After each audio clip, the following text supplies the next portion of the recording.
Welcome back to Super Metroid. Last time, we took out Spore Spawn and made our way through the upper part of Brinstar. So we're now ready to go into Brinstar's depths with the power of the Super Missile. So, a little bit of story time as we get going. I should have just missiled him. I actually... Again, because my dad had... Oh, right, I already shot that door. Again, because my dad had played the original Metroid game.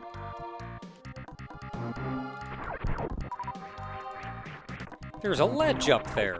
That's suspicious. However, we don't really have a way to get up there, and there appears to be a yellow door anyway, so we can't really get up there anyway.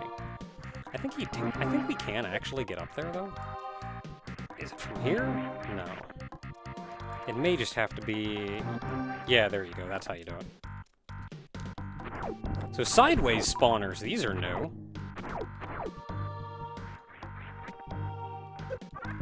Hey, I saw that up there, and it goes in. This is not something you should really easily be able to get to yet, but you can get this missile expansion now if you can wall jump.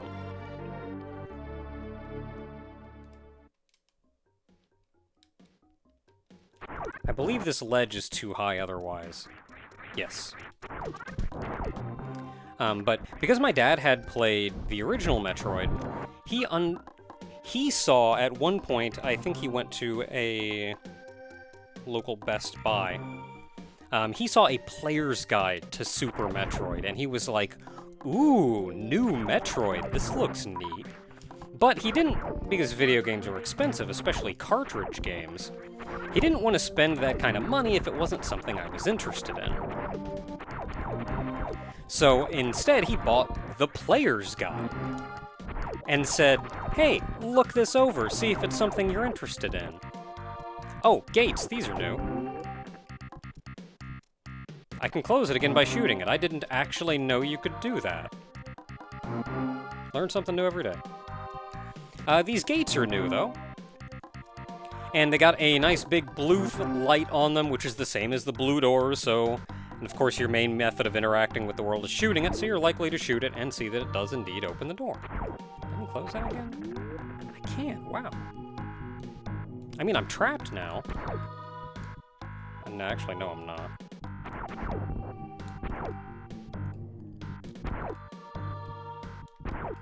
Yeah, whatever, doesn't matter.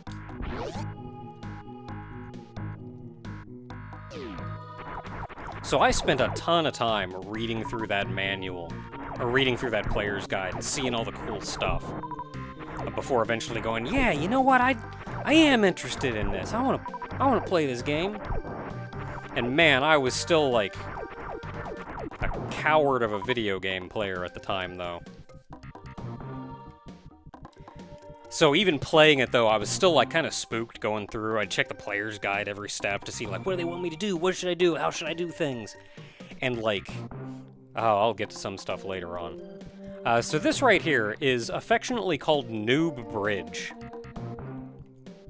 Because if you just try to run, you just fall.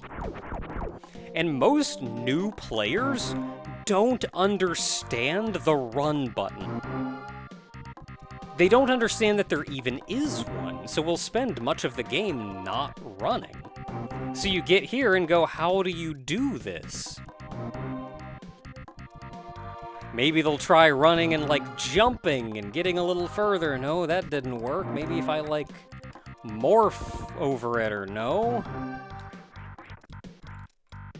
Oh, I think I mockballed there. Sure can. But yeah, what you're supposed to do is run. It's that simple. As long as you're running across these blocks, you'll make it across them. This is the only place in the entire game where you are forced to run without the speed booster. And is likely another reason it's called Noob Bridge. Those enemies are called cack attacks, by the way. If you let them live long enough, they puff out spikes in 5 directions. And we are brought then to the Red Tower. So down is scary because we can't see the ground, so let's go up.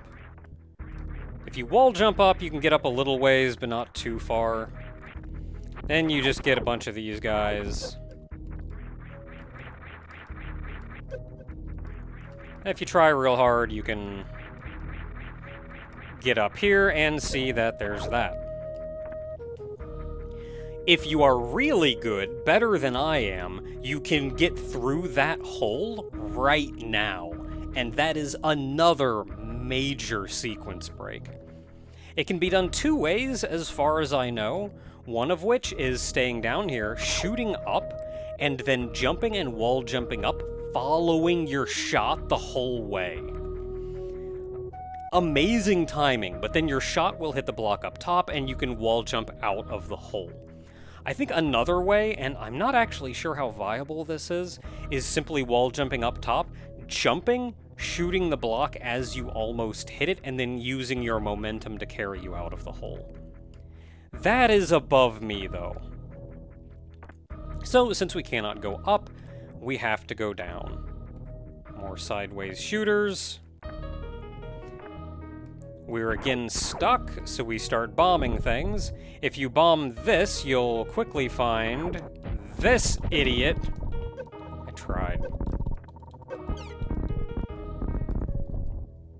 You'll quickly find this idiot, which latches onto you and drains your health. The only way to get them off is to bomb them. So you can try shooting missiles, doing whatever, nothing works. Actually, that's a lie. If you put on missiles, aim straight up and fire, it kills them. I'm not sure why, it may just be a hitbox oddity. But one thing you would discover, and I kind of hecked this up by shooting it, is if you go over here and bomb this, then you see, okay, it's that again. But if you go over here and bomb that instead, somewhere over here. Is it not? Could have sworn that was where it was. There it goes.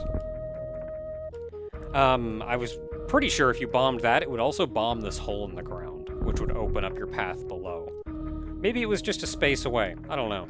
I mean, regardless, you're trapped. You're going to start bombing all the walls.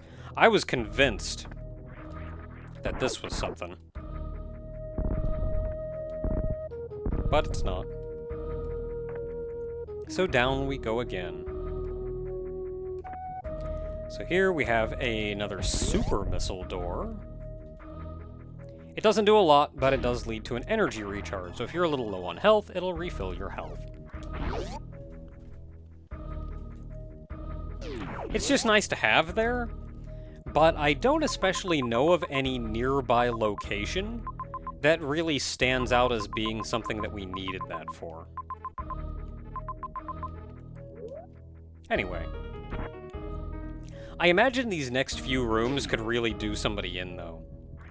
He's like, okay, you're gonna go over here and go, oh no, water. Oh no. Water physics is weird. Okay, you can make that jump.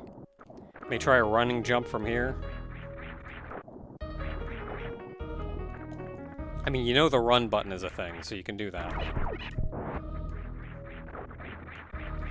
So, the water physics in Super Metroid is still not understood by scientists to this day. They are still investigating to this day how it works. And hey, you can shoot that block. That was pretty obvious in there, but you can't get up there. These guys are impervious to regular attacks and even missiles. You can super missile them, but it's really not worth the time. You do see this area here, though, you can go up, and there's clearly something up there and a super missile door. Looking at the map tells you that the room does go to the left, which means it probably connects to this over here. And with a wall jump, you can make it. Alright, bomb this. Bomb this. And there's the trick. If you stay next to that block because you're inclined to go bomb, bomb, and you're gonna just go bomb and then sit here and press against it, this opens up. You fall down, you fall through a breakable spot, right into that, I believe it's called a yapping maw enemy down there. Super Missile opens the door. And we get the spazer, introduced in Metroid 2. And in Metroid 2 was one of the most powerful weapons in the game. In Super Metroid, it's actually much less powerful. However, it is a damage upgrade and a width upgrade. I believe this is part of the team's intent to make Super Metroid a good action game, is part of the being able to shoot and fight without having to fight against the system's mechanics. And this comes from tightening up the controls, giving you directional shots, so you can shoot wherever you need to shoot. Hitboxes have been tweaked so it's kind of easier to hit things, and giving you something like the spazer early on, a much wider attack, makes it much easier to hit what you're shooting at without having to be super precise. Unlike in Metroid 2, the spazer is not 3 separate shots, so you can fire it to high heaven. The spazer, however, its collision is a little weird.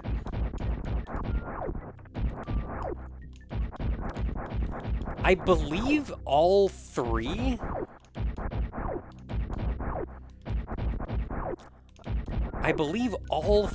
of the lasers have to hit something, or the beam will pass through even solid walls.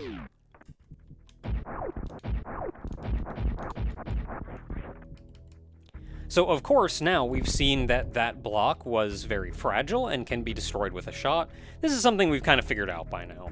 So the thicker, more crumbly, more solid-looking blocks are bombable only, and these very glossy ones are shootable. And now with the spazer, we can continue on. I remember, because you're supposed to come here after you get the high jump boots, obviously. I'm trying, like, not to talk about future power-ups, but look, sometimes y'all know there's high jump boots in this game. But I also remember really wanting that spazer, and I remember being up here bombing this to high heaven, like, what can I do? I want the thing, I want to get up there.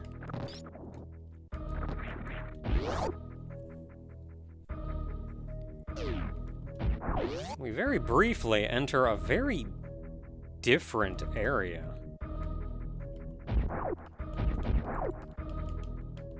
Not that there's anything that we can do here. It's actually a lie. There's a hole right here. You can go up. With wall jumps, you can get up here. Got these weird jumping guys. But you can't progress any further. And there is actually, even with some tricks and glitches, there is no way to shoot that gate. So it's a fun thing that you can see, but otherwise, eh. So we come to another elevator room, and at first glance you think, okay, this is just an elevator going straight down. But if you look at the map that we downloaded prior, you see that this actually continues on. And though I'm not entirely sure what, these 3 blocks over here are a little suspicious. So, Super Missile it is. However, we come into this room and see that monstrosity. You can get up there simply by doing that. But this thing you see from a distance and go, ooh. So with some wall jumping, you can come here already and not have to go down just yet, with saves a bit of time. But technically, you need the high jump boots. And this is built to be memorable, and let me tell you, that is. So you'll remember something's here, and then you'll continue down to Norfair.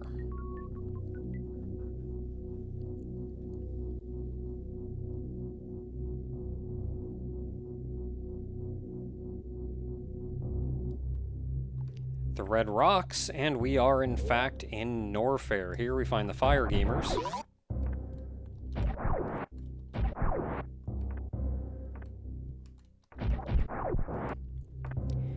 Another fire gamer down there, so you may shoot or try to bomb that, and you can make your way down into this door. And oh no, it hurts. You can't do anything in there anyway, but you see something from a view from the future. Nay, without coming down all the way,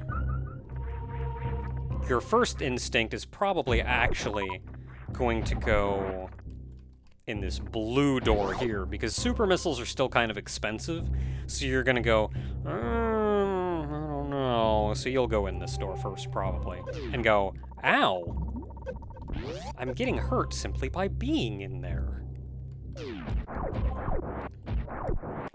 And we will go back to that later. So we see, of course, a door we can't open. We see a super missile door.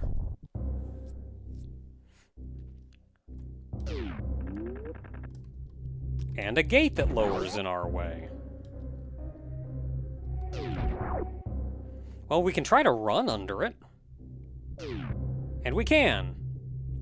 But not the second one. You're stuck, start bombing stuff, anything suspicious, like those 2 blocks. So we can't go in there yet. Actually, we can. I'm not sure I have the... No, I do actually have the energy tanks to survive, because you can do this on one, I'm pretty sure. But let's go down here first.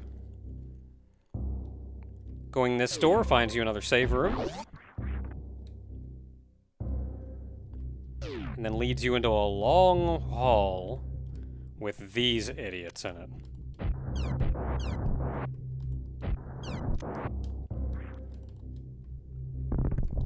And more blocks we can't do anything about.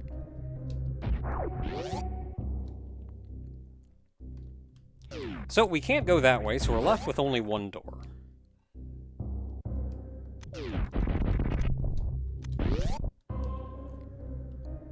And in here we find a healthy energy tank.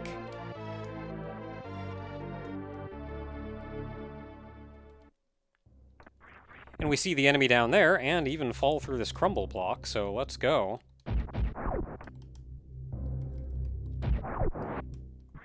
But then we fall down here and we can't get out. And the door was gray behind us too, so we had no choice but to go this way. Well, there's something over there. Let's start shooting stuff. That's breakable or bombable. Funny thing is, you can't actually jump out of here, but we get the high jump boots. Which now very easily let you hop right out. If you want to get through this room a little bit faster, jump here and shoot him.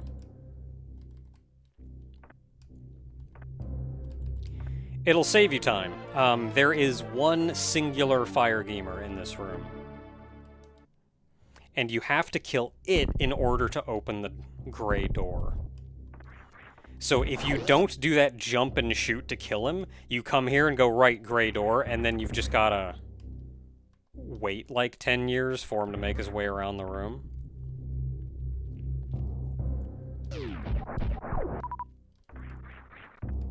Okay, now that we have another energy tank, and even the high jump boots, let's take another look back here. Because we've discovered a way to get past these barriers already, and that's with the mock ball.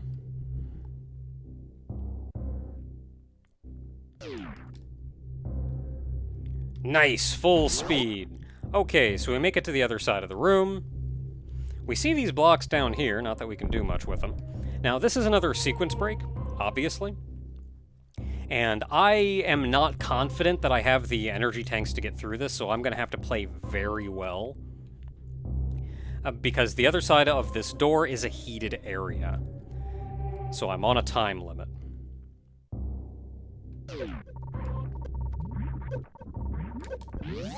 So you want to jump over those. In here, you want to jump morph in here as well. Just tank the hit through them and make it through the door. This is where you're supposed to get the ice beam. The ice beam is actually our method of getting untrapped from down here, because we're technically trapped in lower Brinstar right now. But once you have the ice beam, you can get out. So we're not supposed to collect this for a little bit of time. Okay, now to get back. I do have my reserve tank. That'll put me at 2 and 29, so let's go ahead and...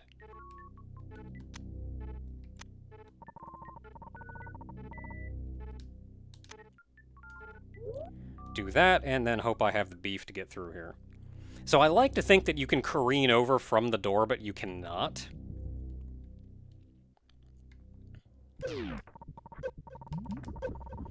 So you want to land and get in there. Now all we have to do is not die as we make it out of here. And we lived. Okay, so making it back here is a little bit tricky, because this gate closes far too fast for you to get through, even with Mock Ball. So we have to go through here.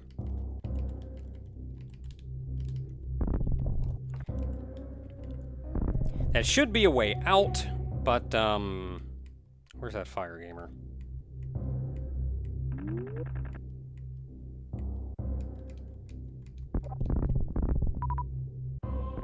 There we go, we're out. I'll revisit this when we're supposed to collect the ice beam. Until then, we'll just have a fancy little something or other. So, there's our save point again. You know what? Yeah, I'm gonna save.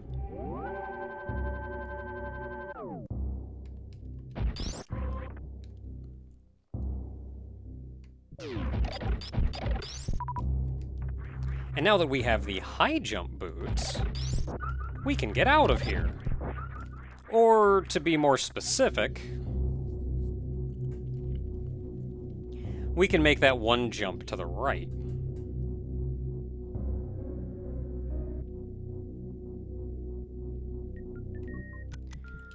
So we figured this one out already. We can very easily make this jump now. In this room, you of course see the two guys up top, and that guy down below, so you start shooting or bombing and you find this. Now you may get down here and go, that's a gray door. What do we do? Well, you bomb right here. You know there's a passage to the right, because we have the map. Where that passage is a little unsure, but the most suspicious place to look is... well, you may go back up here and try to bomb stuff too. But you'll figure it out. Like, you know there's a way over, so you start bombing until you get it. Now that we have spazer and ice, these things should be much easier to take out.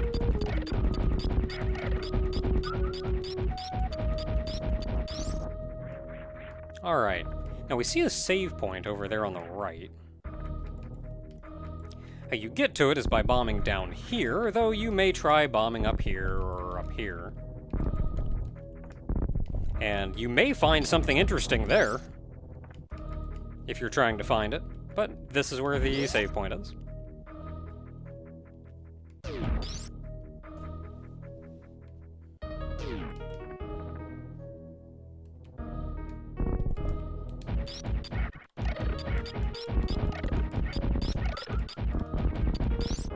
I like how, despite how mechanical this area is, it's still overgrown with plants. And I don't know what that is, but it looks like one of the green growths from up in Green Brinstar. Just dead. Now, we know there's a way down, so again, we look for something suspicious. And probably the biggest thing that stands out is this right here, which you'll end up shooting or bombing and make your way in here.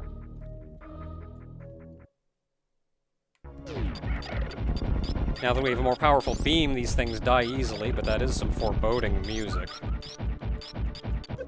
And if you recall the NES Metroid, you'll have a good idea of what's coming. It's Kraid! And he died very easily. But the music continues. And there's an enemy marker further still. I love that that's a nod to the fake Kraid in the NES Metroid. So here, there are these enemies you can use to refill on energy. There is also something fake up here, which draws a degree of attention. You can see the background open space on the other side of that. A super missile is a bit costly for this. I think it's just, no, it's both, an energy and a missile recharge. We're full on both, so we just need...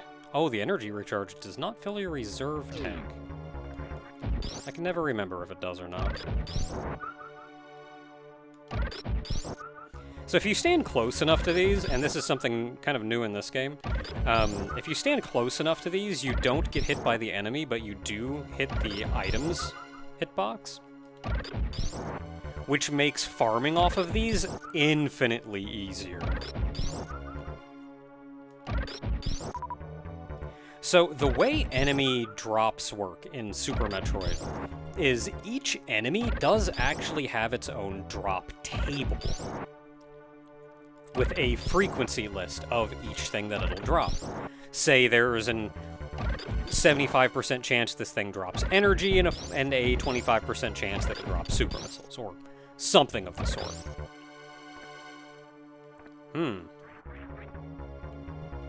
That's a Federation soldier. He didn't make it super far. This is also a new door.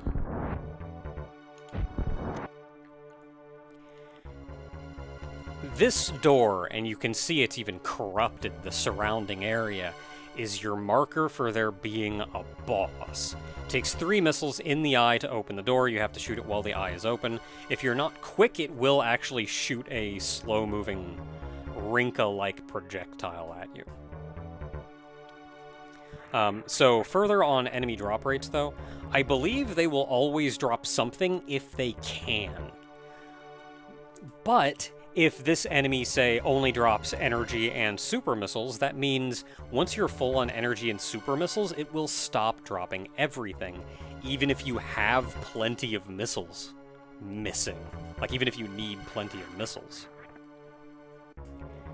So the foreboding music continues, and we go on to our first boss, which we know, if you've played the NES Metroid, is going to be Kraid.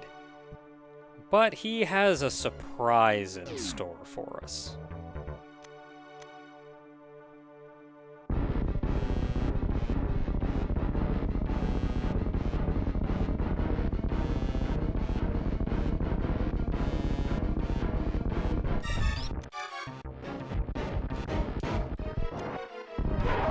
And that's a dead Kraid. We're not taking Kraid to prom today. The funny thing about this is the screen is locked to the lower left screen, which means you just leave. And if you want to get in the door on the right, because you're off screen, your shots don't actually travel. So to get in the door on the right side of the arena, you have to run over, face smash, like get to the door, face smash against it, and it's up on a ledge, so you have to jump and shoot the door at point blank in order to open it up. Let's go ahead and actually fight Kraid, though. So that was the Kraid quick kill. Which, how the boss fights work, I always assumed that, oh, you just hit him once with anything in his first phase and he'll grow to his second phase. But that's not quite how it works. Kraid actually has HP. And you can hit him with pretty much anything to take him into his second phase, but it still does lower his HP. If you could conceivably do enough damage to kill him in his first phase, he will die. Oh, no spikes. So of course you want to do the Kraid quick kill, because who really wants to do this long, arduous fight?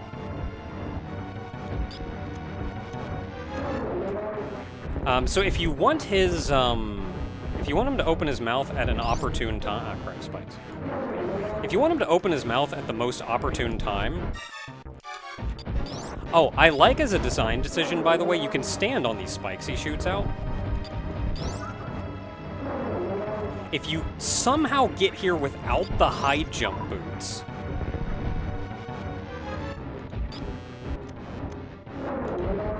There we go. Dead kill. If you somehow get here without the high jump boots, you can jump on his platforms in order to get up to the higher level where his face is. I also love that all of his attacks are based on the attacks that Kraid did in the NES Metroid.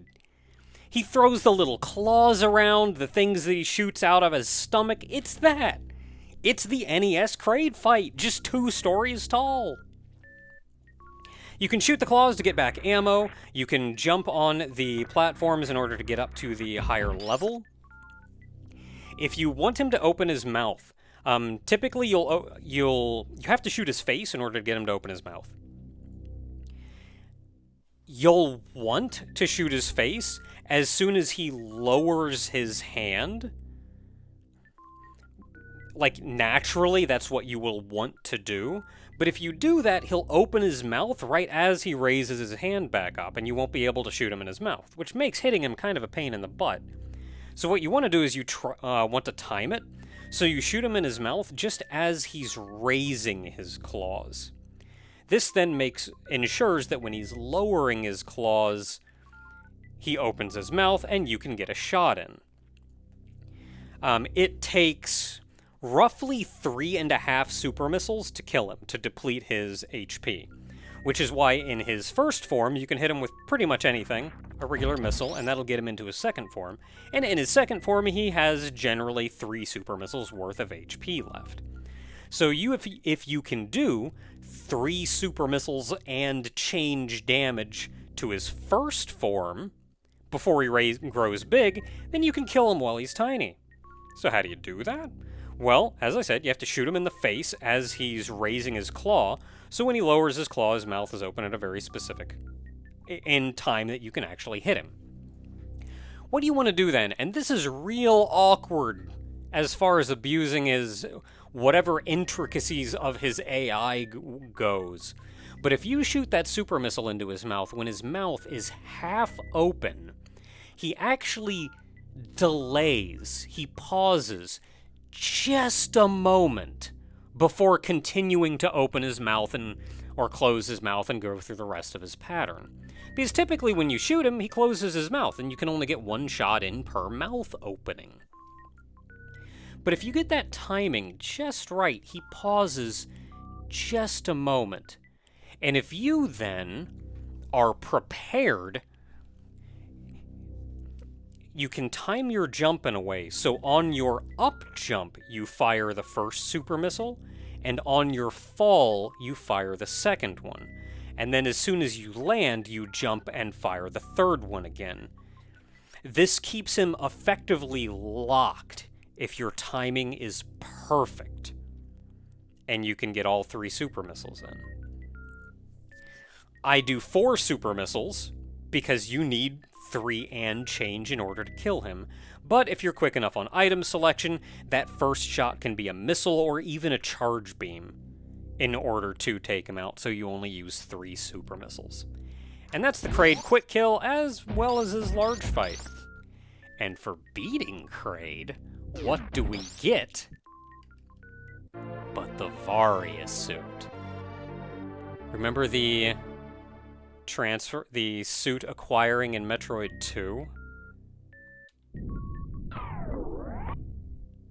Oh, that is some hype crap.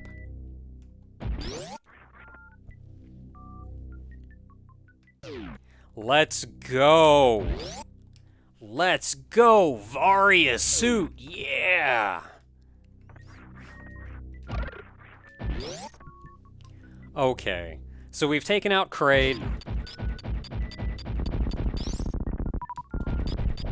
I love that this whole green area is a straight-up tell on his arena in the NES Metroid. There's so many, and I'm sure I've missed many of them, but there are so many references to the NES Metroid in Super Metroid, because it's still Zebus. At the end of the day, of course you're going to run into the same enemies.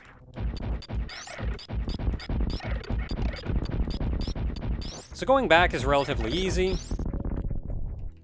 I am simply going to save and call it a day. We've got the Varia suit, though.